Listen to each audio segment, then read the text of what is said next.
teobroma.mx.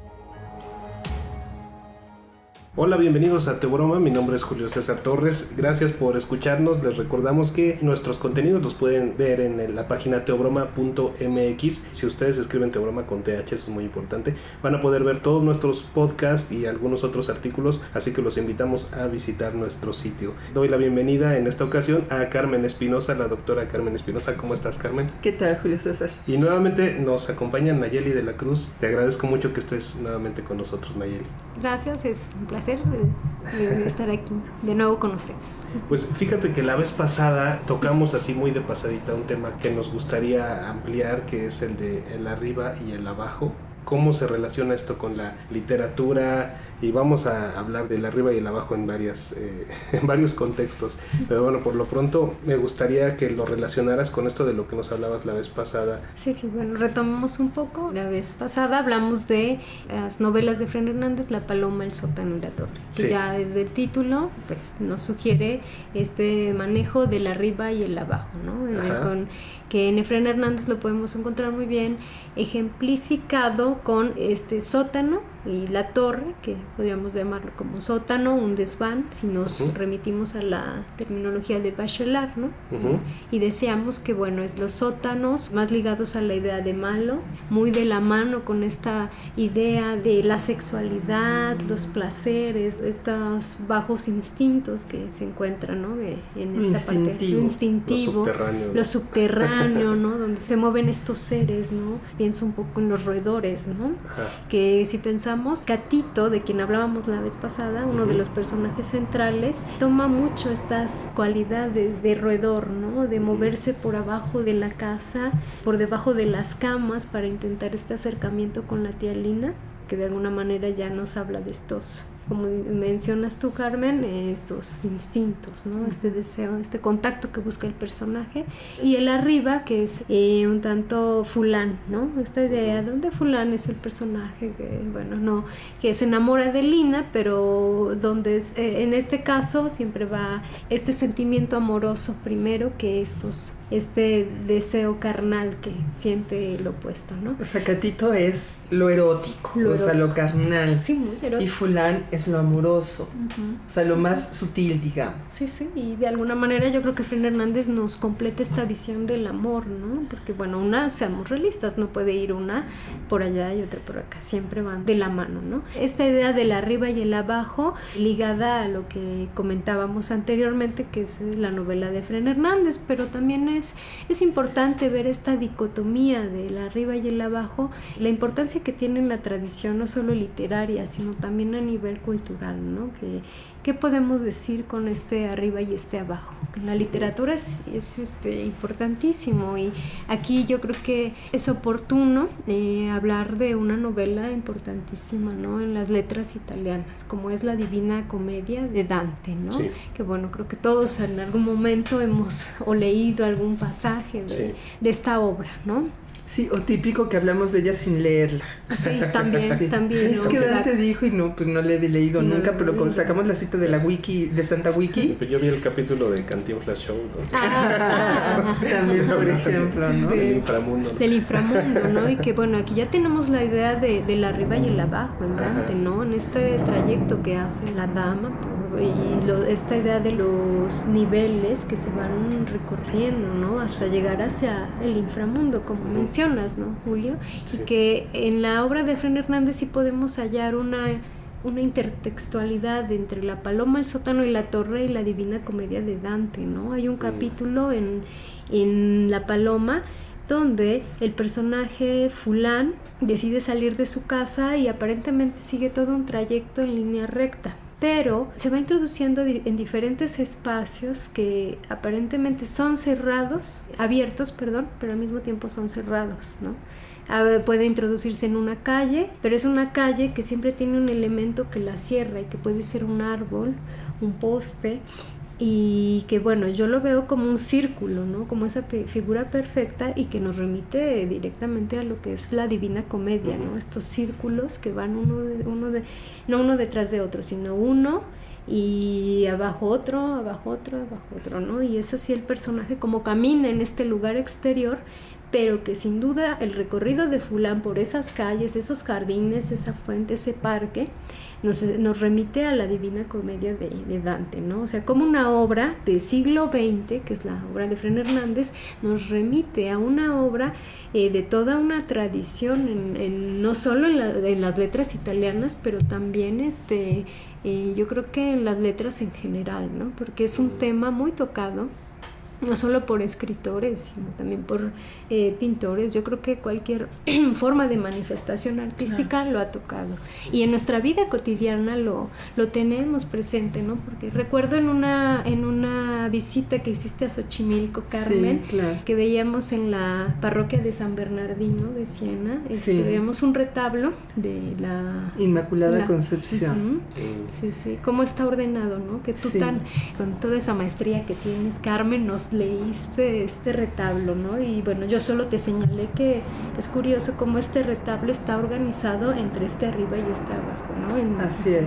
Que es esta tradición cristiana, católica, ¿no? El peso que tiene, ¿no? Y de hecho no solo cristiana, sino de origen judaico. Fíjate que justamente te iba a hacer 2 preguntas al respecto. La primera es, ¿qué tanto tendré que ver esta intertextualidad con la Divina Comedia? El hecho de que Fren Hernández tuviera su Beatriz privada, o sea, claro, su esposa italiana, que ¿no? La vez pasada nos hablabas de que Beatriz, su esposa era de una familia de marmoleros, ¿dijiste? Sí, de marmoleros italianos, que llegan a México. Y que por cierto no lo veían con muy buenos ojos a él, ¿no? Ahí quizá ellos arriba, él abajo, lo trasladamos hasta un nivel social, quizá, ¿no? Sí, eso por una parte, y por otra parte, ¿hasta qué punto, más allá de la intertextualidad, o sea, sin negarla, sino más allá, se trata simplemente de que Fren Hernández abreva de estas tradiciones culturales? Estamos hablando en este caso específicamente de la judeocristiana, que ya maneja estos planos del arriba y el abajo con sentidos muy específicos. Pienso, por ejemplo, en la escala de Jacob. O sea, cuando Jacob tiene un sueño y ve una escalera en donde los ángeles están subiendo y bajando, y en la cima de la escalera se sabe que está el Padre, ¿no? O sea, que está Dios, ¿sí? Entonces, él, por supuesto, no puede contemplar el rostro de Dios, pero oye la voz, ¿no? O sea, oye el mandato a través de esta escalera por donde fluye el contacto con lo superior, que es lo divino, ¿no? Y también se empieza a generar esta idea de hacia arriba lo divino, lo sagrado, lo hermoso, lo luminoso, ¿sí? Y hacia abajo lo oscuro, lo terrible, lo doloroso, lo pecaminoso, lo instintivo, ¿sí? Y que nos lleva a la visión ya específicamente cristiana católica, que es la gloria y el infierno, ¿no? Pienso en la Inmaculada Concepción. Es muy curioso porque el cuadro que está ahí en San Bernardino está la Inmaculada. La Inmaculada, ya alguna vez lo comentamos, es esta representación de que la Virgen fue concebida por Santa Ana, su mamá, sin pecado original.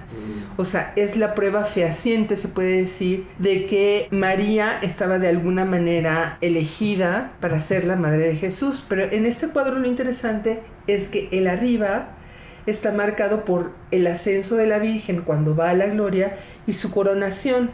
La recibe Dios Padre y la corona como reina del cielo. Y el abajo está representada su muerte, o sea, su señal fehaciente de que fue cuerpo, de que fue un ser humano, como todo ser humano tenía que pasar por el tránsito final, que era justamente el de la muerte. ¿Tú crees que en Fren Hernández se nota esta influencia cultural, digamos?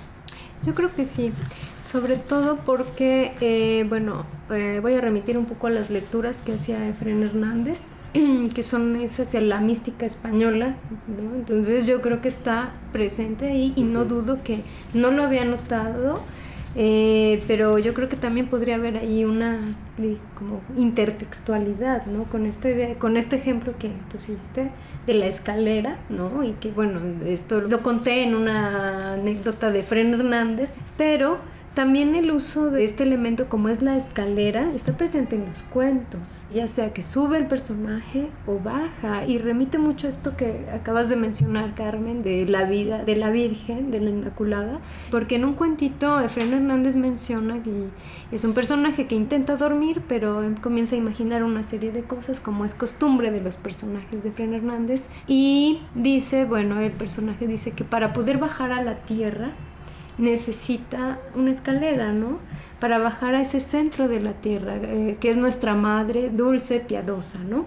Entonces yo creo que esta idea del arriba como vida y el abajo como muerte, pero también relacionado con la vida de la Inmaculada, y que tú mencionas como sí es verdad, es la Virgen que logra concebir sin pecado original, pero al final de cuentas este abajo la sitúa como un ser meramente mortal, ¿no?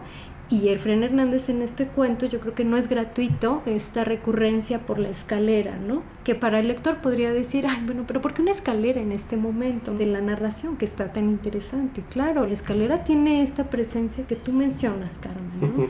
Como esta idea de arriba y abajo, pero en además niveles intermedios que podrían ser como unos peldaños también. Claro, entonces, como unos peldaños. Así es, y esta simbología me llama la atención también lo interiorizado que lo tenemos cuando nosotros hablamos de sentimientos elevados o de bajos instintos. Sabemos muy bien de qué estamos hablando, ¿no? Así porque así tenemos muy marcado qué representa arriba, qué representa abajo.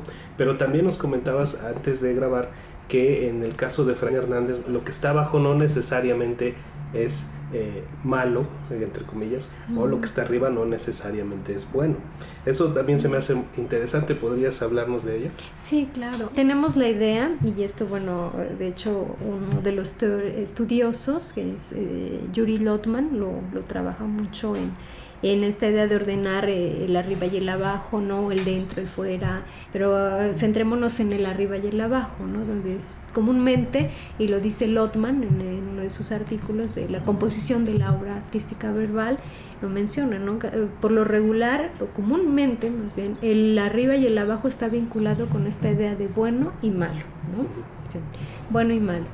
Y que en Hernández vemos esta subversión, que yo creo que ya es una aportación de Efraín Hernández, ¿no? Y que decíamos, ¿por qué no ha sido en su momento, por qué no tuvo esta recepción? Que si estamos hablando de un escritor que en la actualidad tiene un gran peso en las letras mexicanas, ¿por qué no tuvo esta recepción?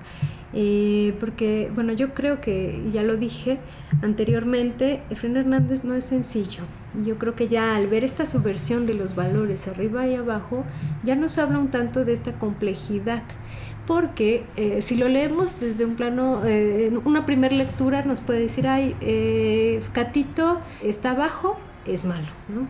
Fulán se deja llevar más por su capacidad de raciocinio, es bueno. Pero no, porque hay acciones que si como lectores las dejamos pasar o no les damos esa importancia, son acciones que nos indican la subversión de estos valores en bueno y malo, ¿no? Porque dices, bueno, Catito sí es un personaje muy llevado por los instintos, pero hay algo que a Catito lo reivindica y es la inteligencia.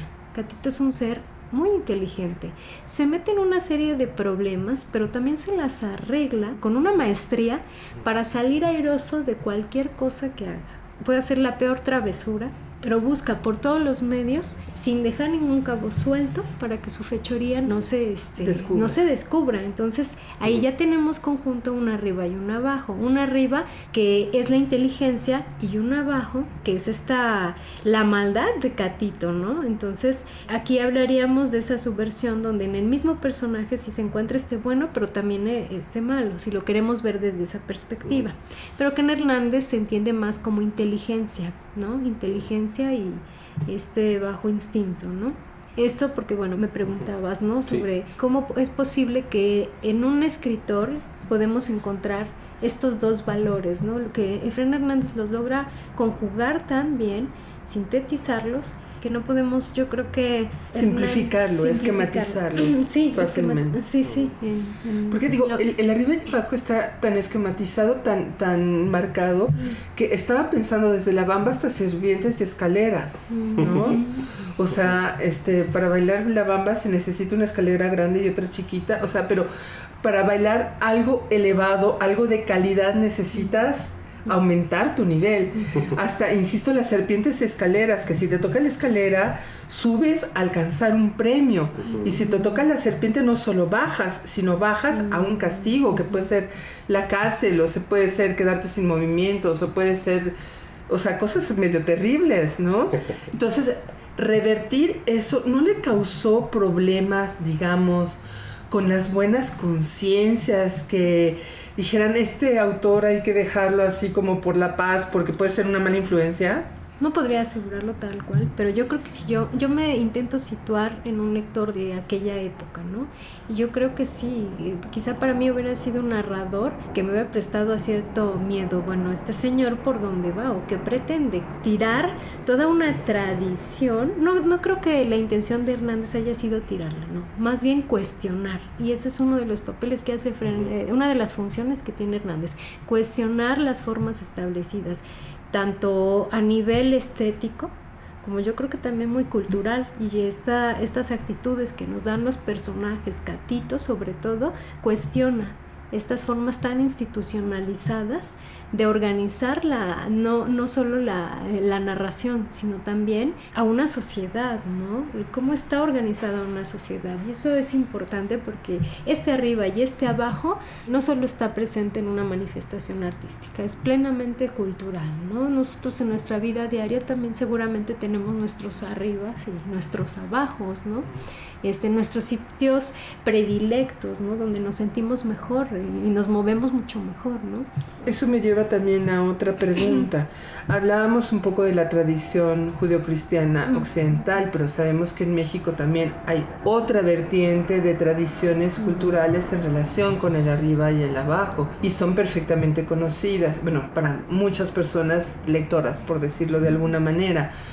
En la tradición prehispánica también hay una concepción dual, por decirlo de alguna manera, en donde lo masculino es lo celeste, es lo solar, es el arriba, es lo cálido, es lo seco, y abajo está lo femenino, lo lunar, lo terrenal, las emociones, lo húmedo, lo oscuro.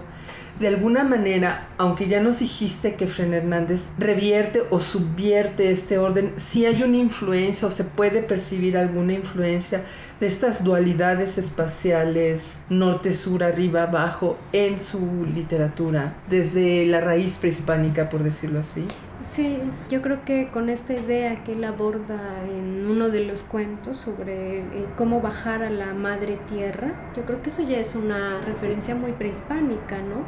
Él de manera muy graciosa aborda este descenso del personaje, ¿no? De decir, si para eso necesitaría una escalera para bajar a nuestra madre tierra, dulce, piadosa. Pero claro que para hacer esos descensos no se necesita cualquier acción, ¿no? Lo estoy parafraseando. Entonces se necesita estar en un estado de reposo. O sea, este contacto del personaje lo que intenta decir es que bajar a ella implica un estado diferente, ¿no? Especial, ¿no? Eso que llamamos estado alterado de conciencia. Podríamos decir, aunque bueno, él se refiere un poco más, bajamos a ella cuando hemos muerto, ¿no? Ajá. A eso se refiere, ¿no? Estos contactos con ella. Wow, okay. Sí, o sea, yo creo que desde ahí esta concepción de la muerte que es tan recurrente en las culturas prehispánicas y que Hernández remite a esto. No es gratuito que diga que para bajar a ella necesitamos, ahora lo recuerdo, estar insensibilizados, ¿no? Así lo dice el personaje, insensibilizados, ¿no? No es cualquier descenso. O sea, no es que voy y vengo y no. No, subo y bajo, ¿no? A ver qué encuentro, qué curioso. No, Efrén Hernández dice, necesitamos, para bajar a ella, necesitamos sí una escalera, pero estar insensibilizados. ¿no?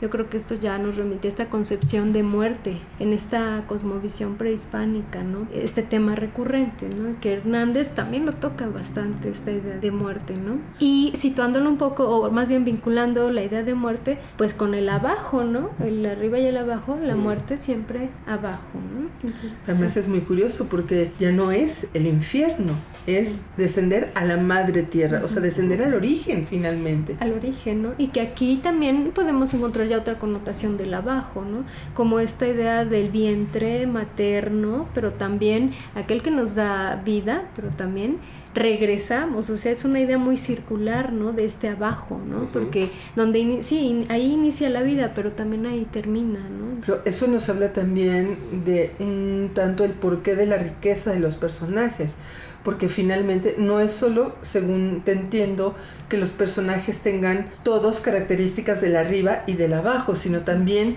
que hay este movimiento constante de los personajes que de repente suben, de repente bajan. O sea, no solo son personajes complejos, sino son personajes no fijos, son personajes que se desplazan en estos espacios simbólicos, ¿no? Sí, sí, y que a mí me parecen personajes bastante, pues, carnales de todo. Yo creo que completos, y es una propuesta de Fren Hernández, ¿no? Porque solo etiquetar a un personaje en un arriba o en un abajo. Yo creo que esta facilidad de desplazarse hacia todas direcciones y que está presente en los personajes, ¿no? Y ya es una propuesta narrativa en Efrén Hernández, ¿no? De esta manera de proyectar a sus seres de ficción, ¿no? Además es algo necesario, ¿no? Para identificarte como ser humano necesitas tener uno que no es ni un santo ni un demonio totalmente, porque tenemos esos matices, ¿no? Hablan incluso de cuando un guionista quiere hacer creíble a un villano, no lo pintes totalmente como un villano, porque también tiene sus motivaciones. En este caso, bueno, sí tienes estos altibajos emocionales también, tus momentos en los que actúas, digamos, de forma positiva, haciendo las buenas acciones, pero también tendrás tus vicios, tus errores y todo eso. Eso es lo que te da la humanidad, ¿no? Y lo que te hace creíble como personaje. Y además otra cosa, hablamos en este momento de Efrén Hernández, pero se puede hablar de que tal vez en su época se marcó un parteaguas, que tal vez no solo él, sino otros autores tienen también estas visiones subvertidas del arriba y del abajo, o fue algo muy muy original de este autor, o simplemente las cosas empezaron a cambiar no solo en la literatura, sino en la realidad cultural de México, por hablar en este caso. Se puede hablar más en términos generales de América Latina, sí, o incluso más allá, en donde ya no nos creíamos esto tan fácilmente de que lo de arriba era bueno y luminoso y lo de abajo malo y terrible y pecaminoso, sino que ya se empezó a ver una realidad en unas dimensiones mucho más variadas. No me atrevo a asegurar que Fren Hernández es el único escritor que ha hecho estas subversiones. Más bien sí lo plantearía a niveles mucho más generales, como tú lo señalas, Carmen, porque sí, de hecho de Hernández dialoga con otros escritores que están bastante lejanos, bueno, que sí no son de América Latina, que es un caso de otro Hernández, Felisberto Hernández, y que plantea ciertas complejidades que son muy similares a las de Fren Hernández, ligadas a la noción de arriba y abajo.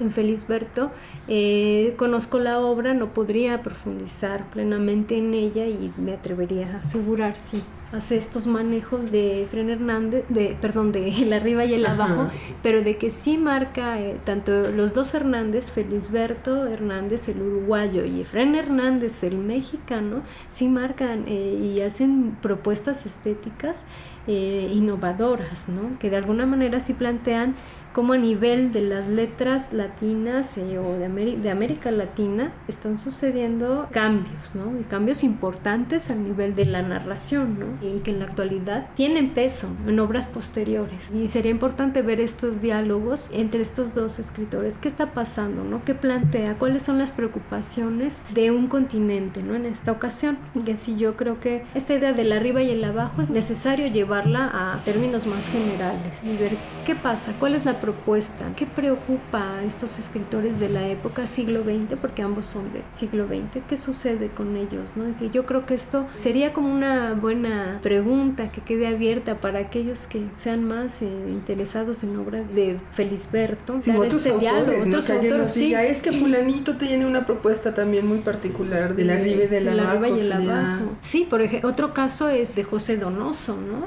Con el obsceno pájaro de la noche. Ya la idea de obsceno pájaro, o sea, que nos implica este arriba y de la noche, porque también este arriba y este abajo, el abajo ligado con la noche. Claro. ¿No? Y una obra monumental de José Donoso, una obra bastante extensa y que hace manejos del espacio con unas connotaciones donde sobre todo abundan en el obsceno pájaro de la noche estos seres subterráneos, estos seres que se mueven abajo, ¿no? Y sobre todo, cómo es que uno de los personajes principales, que es el mudo, o sea, un mudo, cómo crea todo este mundo de esta novela a través de la imaginación. Un mudo nos puede transmitir todo un mundo complejísimo, poblado por seres con unas particularidades muy especiales, todo a través de la imaginación, que ahí ya podemos hablar de un espacio muy interior, ¿no?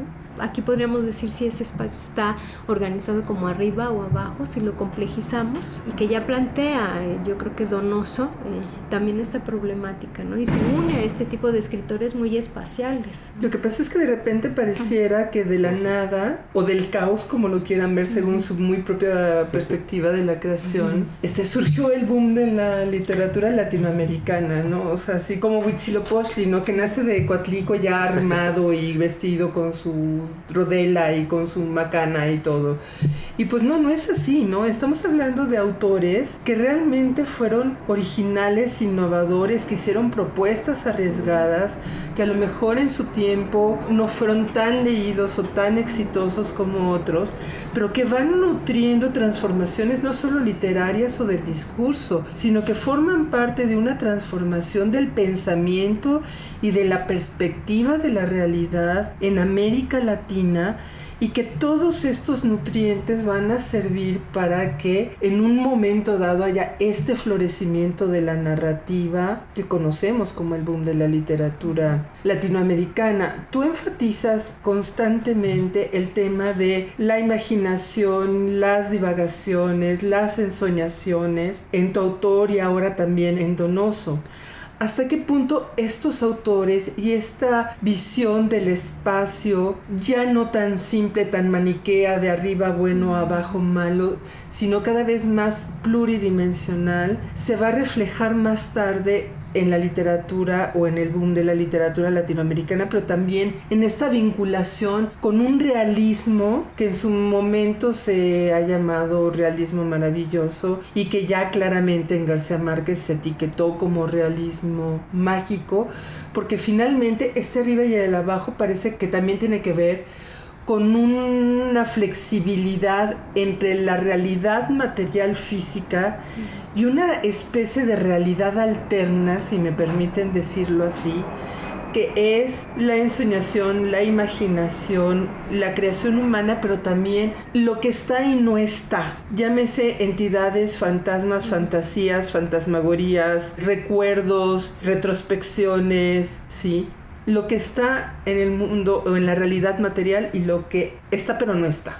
¿Hasta qué punto hay una comunicación entre esos autores? Y podemos hablar ya de universos y espacios pluridimensionales que, si bien no pierden estas estructuras del arriba y del abajo, las hacen como más elásticas, más como viscosas. Bueno, yo creo que este manejo del arriba y el abajo, pues ya lo has comentado, Carmen, sí logra, yo creo que esta síntesis que también señalabas, Julio, y que no creo que, es que bueno, no podemos decir que fue primero el huevo o la gallina aquí, ¿verdad? Pero yo creo que siempre esa capacidad del hombre, y lo vemos mejor en un escritor, o sea, esa capacidad imaginativa siempre está presente, ¿no? Yo creo que en cualquiera, hasta en aquellos donde la imaginación quizá no sea tan fuerte para algunos, su fuerte, yo creo que sí está, tanto previo al boom o estos escritores García Márquez, Fuentes, José Donoso, porque también José Donoso está inscrito en este conjunto de escritores, ¿no? Y que en Donoso vemos este manejo del arriba, el abajo, la imaginación, ¿no? Está presente en ellos, sí. Bueno, lo hemos hablado ya en Efrén Hernández. Pero pensando un poco en esta idea más actual que tú señalas, Carmen, yo creo que solo es una manera diferente de enfocar este manejo de la imaginación, pero está ahí vista desde otra perspectiva, ¿no? Y con esto me sitúo como quizá con una idea muy cubista de ver la realidad desde diferentes puntos, ¿no? La realidad y en este caso más bien la imaginación, ¿no? Desde diferentes perspectivas. Yo creo que cada escritor le da muy su singular manera, su peculiar manera de abordarla, ¿no? Y cada quien le aporta una parte, ¿no? a esta propuesta, que yo creo que solo eso ha presentado cambios, pero presente yo creo que sí está ahí, aunque quizá la teoría literaria, la crítica literaria se empeña, y es necesario, ¿no? Porque sí es necesario poner un tanto estas etiquetas. Pero ¿qué pasa cuando estos escritores están aquí como de un lado más realista, de un lado más costumbrista? ¿O qué pasa cuando todos estos escritores dialogan con diferentes corrientes, ¿no? ¿Qué podemos hacer en esos casos? Decir, ¿es raro, es extraño, es singular? O sí, okay. Etiqueta raro. Etiqueta raro. Bueno, yo tengo que hacer aquí una especie de mea culpa, aunque yo misma no lo tomo como tal, más bien me parece algo divertido. Sí. Cuando yo leí 100 años de soledad, debo de haber estado por ahí como en la prepa. A mí yo no sabía quién era García Márquez, yo no sabía cuándo había sido escrito el libro. A mí me dieron así un libro ya medio desempastado, ya viejón, entonces yo pensé que era un libro como que tenía como 60 años. Entonces lo leí y dije, ¡ay, qué bonita novela costumbrista! Estaba yo en la prepa. Cosas peores dice uno con más preparación. Pero mi perspectiva era porque yo he leído cosas, o sea, esto que ahora llaman realismo mágico, ¿no? Cuento, novela, en donde... Bueno, pienso en el mismo Pedro Páramo, o sea, los muertos conviven con los vivos. Ahora sí que el arriba y el abajo son espacios, pero no son espacios infranqueables, porque además el arriba no solo es el techo de la casa o la torre o el sótano, sino es también lo celeste, lo sobrenatural, lo que va más allá de la realidad práctica material cotidiana. Entonces yo estos personajes y estas cosas misteriosas del imán que saca hasta el último metal del rincón de la... Y no solo metal, sino saca hasta fotografías y recuerdos y tal. O sea, esto yo lo leía mucho antes del boom de la literatura latinoamericana. O sea, entiendo que se tiene que clasificar y que obviamente no solo es lo que se dice, sino cómo se dice. O sea, eso sí lo tengo claro.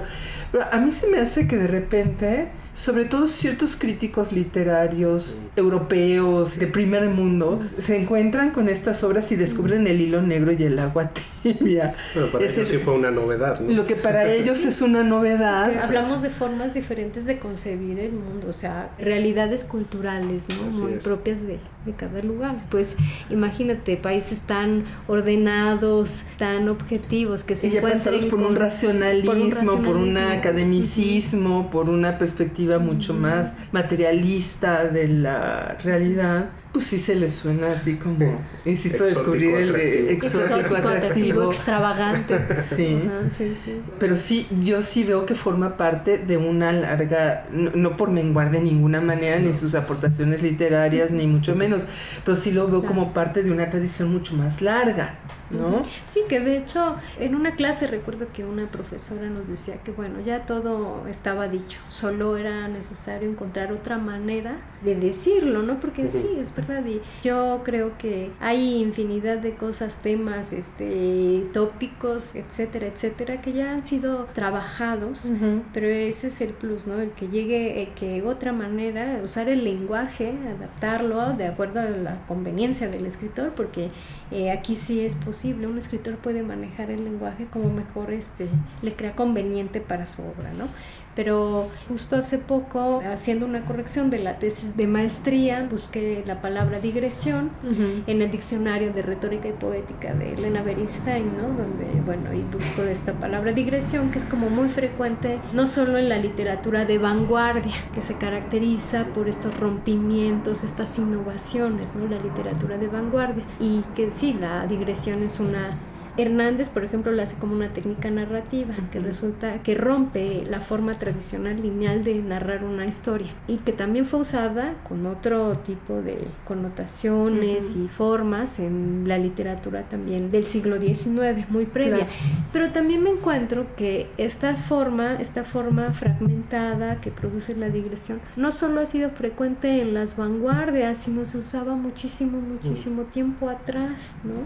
Yo no creería que quizás solo es frecuente o una innovación de estas literaturas iconoclastas, que son las vanguardias tanto en Europa como en Latinoamérica, ¿no? América Latina.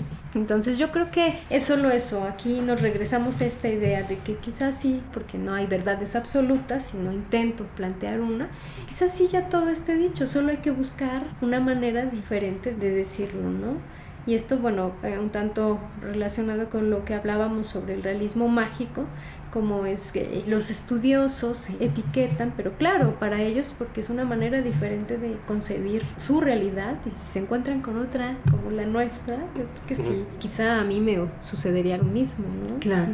Lo compartiría. Pero dentro de todo lo que ya está escrito y estos redescubrimientos del hilo negro y del agua tibia, no dejan de surgir cosas nuevas que valdría la pena retomar. Y estábamos hablando antes de entrar al programa que no solo había intertextualidades con la literatura o con la religión, sino que también de repente los escritores entran en intertextualidades con la física. Y tú nos estabas hablando de un concepto muy interesante que creo que sí valdría la pena retomar, porque ya no es un universo bidimensional, sino pluridimensional, que es esto del cronotopo. ¿Lo dije bien? Sí, cronotopo, que bueno, solo un poco para contextualizarlos, cronotopo lo introduce Mikhail Bakhtin en los estudios teóricos y que tiene su origen en la ciencia, ¿no? Es un término que él toma de la ciencia, ¿no? Y es aquí como se establece este diálogo, cómo la literatura no puede ser tan ajena a la ciencia, cómo sí se puede establecer ese diálogo, ese intercambio, ¿no? Que eso también yo creo que debe de señalarse, ¿no? Porque siempre tenemos esa idea de que, bueno, la ciencia, las artes, cada una por su lado, pero no. Y de ahí surge la idea del concepto de cronotopo, que es esta unión indisoluble entre espacio y tiempo, ¿no? Todo aquel que estudia el espacio en la narrativa tiene que tomar en cuenta siempre el tiempo, ¿no? De hecho, nuestra vida, ¿no? Cómo está organizada nuestra vida, nuestra existencia está medida por el tiempo, pero también por el espacio, y como una coordenada va muy de la mano de la otra, ¿no? De ahí esta idea indisoluble del cronotopo. Sí, que los físicos van a decir, Albert Einstein. Sí, pues sí. Sí, la unidad y la relatividad la unidad del tiempo y el espacio. Pero bueno, que y hay teóricos que han señalado una de las grandes aportaciones del espacio narrativo es que ha podido explorar todas estas dimensiones que a la ciencia le llevó años, ¿no? Y cómo es que a través de la palabra un escritor pudo deambular en estas multiplicidades espaciales, ¿no? Y también cómo explorar estos cambios de tiempo, ¿no? Porque las historias narrativas nos sitúan en un presente, el presente de la historia, pero cuando al narrador se le ocurre hacer una retrospección, o regresamos a un pasado, a un tiempo y a un espacio previo a la narración en su presente, ¿no? Pero ¿qué tal que se le ocurre ir hacia adelante de la historia? O sea, se pueden hacer todos estos movimientos pluridimensionales, como señalas, ¿no, Carmen? O sea, que esto que descubrieron los físicos de que el presente, el pasado y el futuro son de alguna manera paralelos y simultáneos, ya los escritores jugaban con eso quizá mucho antes, ¿no? Sí, quizá mucho antes, ¿no? Sí. Yo creo que es esto, el poder evocador de la palabra, ¿no? Del lenguaje, esa facilidad que tiene el lenguaje de descubrirnos mundos, ¿no? De descubrirnos mundos. De ahí que el tomar un libro y, no sé, esos 20, 30 minutos sean tan plácidos explorando estos mundos imaginarios, ¿no? O sea que tanto los físicos como los literatos, al final de cuentas, tienen a la imaginación como una de sus herramientas, ¿no? Queremos pensar. Yo quiero pensar que no son tan rígidos y tan matemáticos todo el tiempo. La Esa diversidad. es la base, ¿no? La imaginación y este entrenamiento que puedes tener como lector, ¿no? Quizá esos flashback, flash forward, no sé, en algún momento pues era algo complicado de entender para los primeros lectores que se toparon con eso, ¿no? O los primeros que recibieron ese tipo de historias. Después ya nos vamos habituando y cuando sale un teórico, un científico y nos habla de eso, bueno, sí, creo que ya... Sí, qué bueno que ya lo entendiste. Me lo puedo imaginar hasta cierto punto, ¿no? Pues se nos está terminando el tiempo, Nayeli, te doy las gracias por acompañarnos nuevamente, la maestra Nayeli de la Cruz, gracias. Gracias por la invitación. Muchas gracias. Doctora Carmen Espinosa, muchas gracias por acompañarnos, por estar con nosotros. Gracias, un placer. Gracias. Mi nombre es Julio César Torres, les agradecemos que hayan escuchado esta emisión, los invitamos a descargar nuestras emisiones y a visitar teobroma.mx. Muchas gracias y hasta pronto. Chao. Chao, chao. teobroma.mx